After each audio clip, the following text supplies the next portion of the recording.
Today we're going to be doing something different than opening packs. So today we're going to be working on my 2008 Chevrolet Aveo5 LS that I picked up on Marketplace. We're going to be upgrading the stock stereo that comes inside of it. AJ-XFL-059. This says it's going to be for a 2004 to 2010 Chevrolet Aveo for the 9-inch, made in China. Alright, so I already started removing the trim just so I can see how it goes in this trim. So it looks like this one was made for the aftermarket one.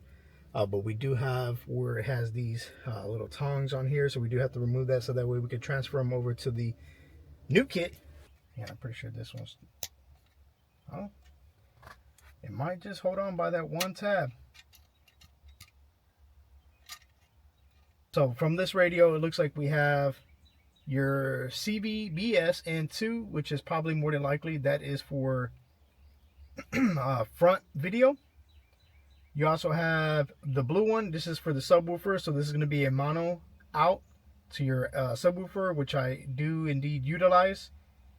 We also have auxiliary in right, and then the other one is going to be there's another white one for auxiliary in. Now auxiliary in, what that is for is in case your car comes with a basically an auxiliary port. That's what that is for. So that will be from your stock radio or from your stock harness. They have like a converter kit that basically grabs the audio from your auxiliary, converts it into RCAs, and that's what that's for.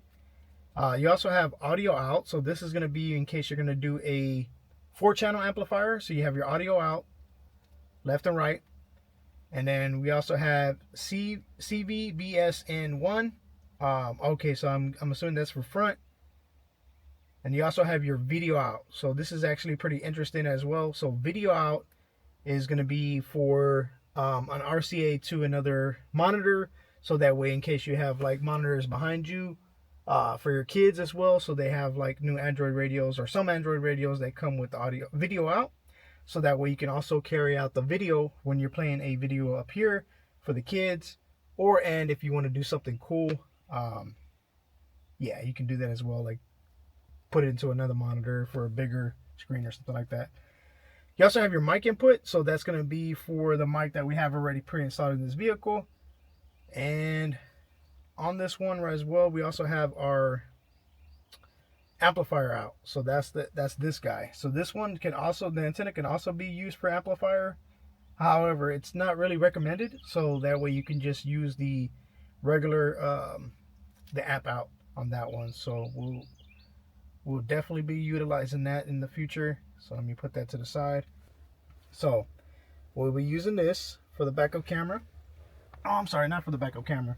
And this radio has our backup camera right here. So you have your backup camera input.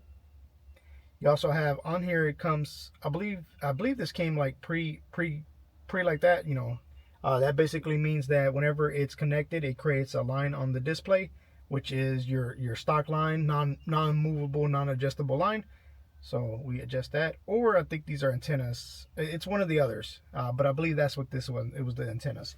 So let's go ahead and get that propped in.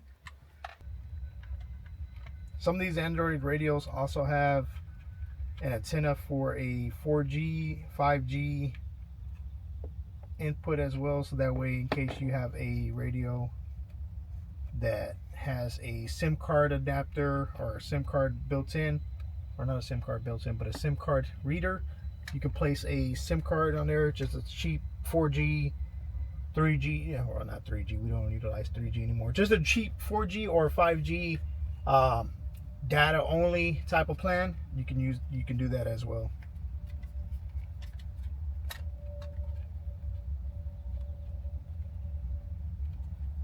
All right, we got that set up, and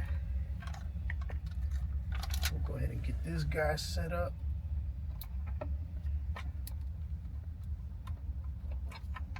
Please work. Is this the wrong?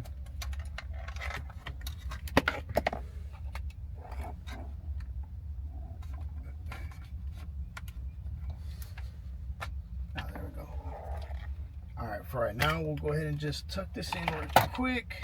I think this is keeping it from going in correctly.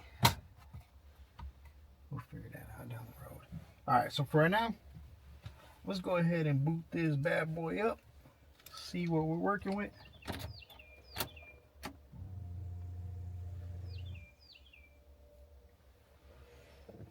Let's see if we could do another way here. So we'll put it, max is about 30. Yeah. 901. Alright, and that's it. That's all I'm gonna play. Cool. Alright, let's go ahead and go back home. So now that we saw everything's working, let's go ahead and close that, close that, close that, close that. Alrighty. We're gonna go ahead and get into the next process, which is gonna be setting up the rear view camera, so that way whenever I go into reverse, you know, we have a little backup camera. So let's see. All right, so the camera I purchased is a universal LED night vision backup camera that mounts behind the license plate by iBeam. So this is the BBB PLTC with active parking line. So we're going to see how accurate that is. If that doesn't work or can be utilized, we'll be getting a different version. But there's a description on the vehicle on the back of everything it does. Active parking lines moves when the vehicle is turning and in reverse to help avoid objects. Parking lines automatic straighten when vehicle is not moving. 4 LEDs provide light for night vision. 170-degree viewing angle. IP68 water resistance. 3-year warranty. So this is going to be the iBeam. Got the instruction manual in there. Got your wiring kit. And you also get your camera as well, which is going to be installed behind the license plate. So this comes with a nice little metal plate, not aluminum, metal. And then you have your little output right here for the camera.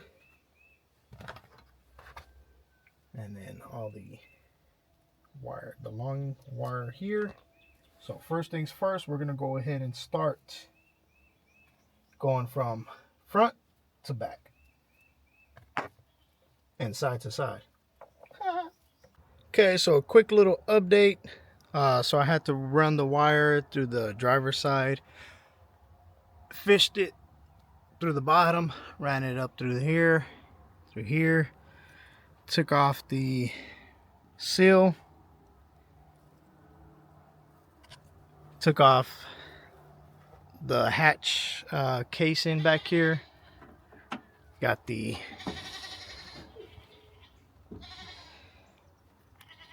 camera wire, ran through the grommet through there, and now I'm about to fish this wire, catch it through here so I can run it through that grommet through there and then connect it.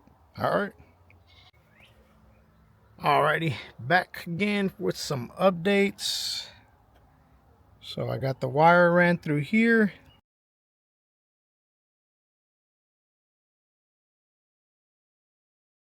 Reverse camera, I had to run something through this hole. So this right here has a spacer, or a what do you call it, like a rubber piece, which was, where's that piece at? Here it is, which was this piece right here.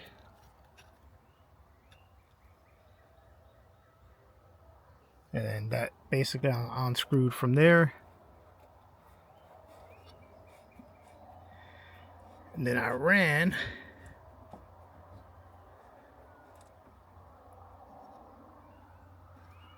let's see how far is that supposed to be out. About right there maybe.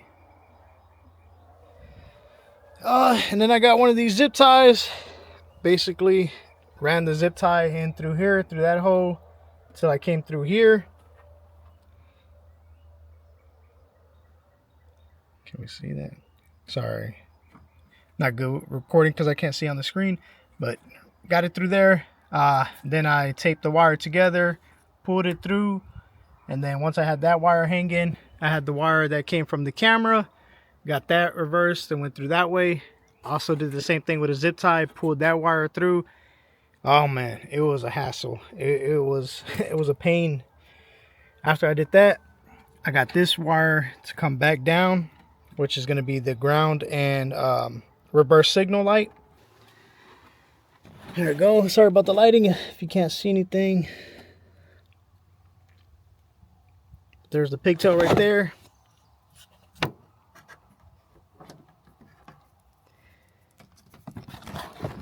One they gave out was this one right here. So connecting to the top left on that one gave me about 8.3, 8.11, almost 9. So we're gonna tap into that one. All right, be right back. Let me shut off everything. All right, guys, so now we're back. So we got everything wired up in the back correctly. Got it to the ground. Got the power to the signal input. So now when I hit the brakes, put the vehicle in reversey, that should pop up the camera, and there we go. And then we also got the lines on the display as well. So this is not your high quality camera, but however, whenever I turn the wheel, yep, there we go, it does the active lines. Now if I turn the wheel going reversing to my left, should also turn the lines. There we go. That faster. Music still plays. Yeah, I know it's a long video, not Pokemon related, but we do got Squirtle. Alright guys, well y'all have a great day, great week, great month. Positive vibes sent to y'all way. So hopefully I can get some Pokemon cards today and also do some Instacarts as well. But other than that, y'all guys have a great day. Peace.